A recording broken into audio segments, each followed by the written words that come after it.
was also crazy. I mean, but that's what I like. That's what I want. You know, I want crazy, and so with Susie, we did all sorts of stuff. We traveled back and forth across the country on a trip that we won from a television program where the celebrities are supposed to guess which couple is the real couple, and there were three of them. One couple, the guy said he crashed his plane into a haystack, and then the farmer's daughter nursed him back to health, and they got married. The other one said, I'm a dentist. I'm a big Dallas fan, and I wanted to date the Dallas cheerleader who had a tattoo on her cheek. And so he couldn't get near her because she was too protected by all those big guys. So this is his story. So he rented a plane and had a sign fly over the stadium saying, will the cheerleader with the tattoo please call Dr. So-and-so? I don't want to molest you. I just want to meet you. And that was his story, that they did meet, that two linebackers came with her for the first date, but that they did fall in love and they got married. Good story, right? So Susie and I gave our story. Now, because I had worked in corporate America and I had been a consultant, that's another one I was, but forget that one. And so I had my blazer and my gray slacks and my Harvard Veritas tie, and Veritas means truth, so that's a subconscious, hey guys, I'm telling the truth, see, Veritas. And I told them how Susie and I actually did meet. She came to a party, a Mensa party, and I was there, and when she walked in the door, I said, oh, I got to meet this woman. So I went over to her, and I asked her name, and instead of telling me her name, she pointed at her hip because she had put the name sticker, hello, I'm Susie or whatever. She put the name sticker there. So I got down on my knees and I took a look at the sticker and I said, Susie, would you like to have a drink? And so we went over to the drink table and she picked up a bottle of seltzer. She's shaking because she's also talks with her hands and a little nervous about this whole thing.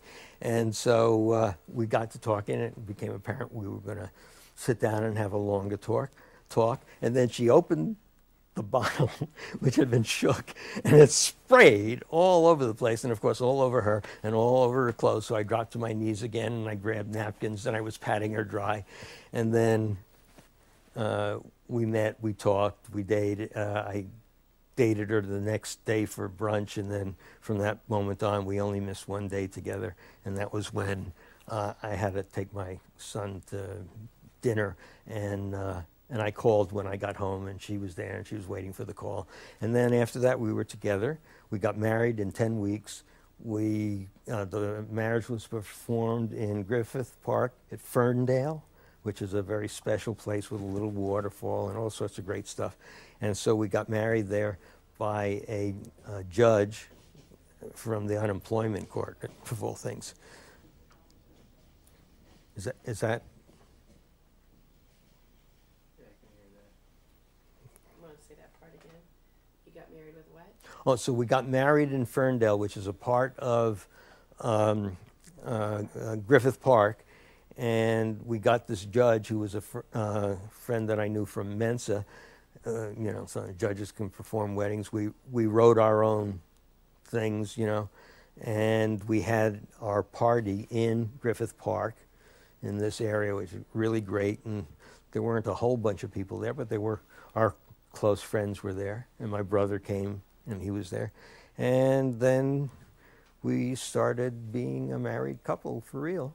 And we had a great 4 years. I mean, it was honeymoon. 4 years, it was honeymoon. We got on the show because I went to the television studio where they were recruiting people, and I said, they said, tell us about you. And I said, I'm a Mensan. I'm married to a Mensan.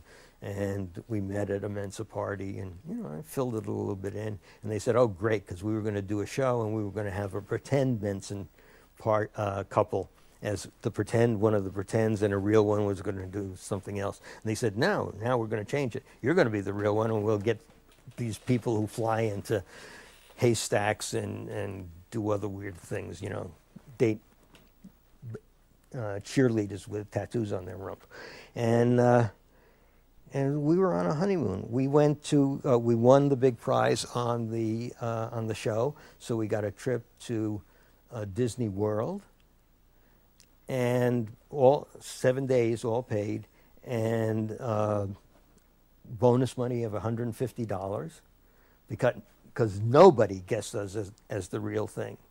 I mean, I was as stiff as a board. I mean, I was just this very corporate, God knows what, you know. And Susie was wearing a mini and maybe a little shorter than a mini skirt, and she looked like a real hippie, and because that's what she was, and she wasn't pretending. These were her own real clothes that she wore. So they looked at the two of us, the hippie and the guy with a broomstick up his tail, and they would not guess us. They guessed the other two stupid things. And we ended up with $500 from each of them.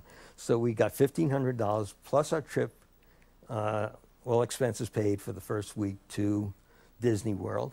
And then we used the money ourselves after that to take another week, and we went down through the Everglades and down to Key West and did a lot of rumbling around. And with my stepdaughter, who was at the time probably around, I don't know, 9, 10, 11, something like that.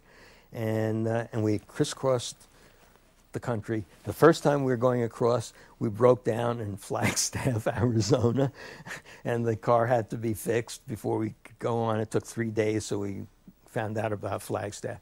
And then we drove down, and then when we're coming back, we break down again in Arizona. And we had to have, this time the car was busted, and we had to have the car towed back to LA, and we were towed with it back to LA. And so Susie says she'll never go to Arizona again. It was a fun trip. We actually saw the sun rising in the west because of the way the mountains and everything work, so that when it was going down, at one point it looked like it was coming up. So, yeah, altogether, it was a good trip. We did a lot of good things. We had fun.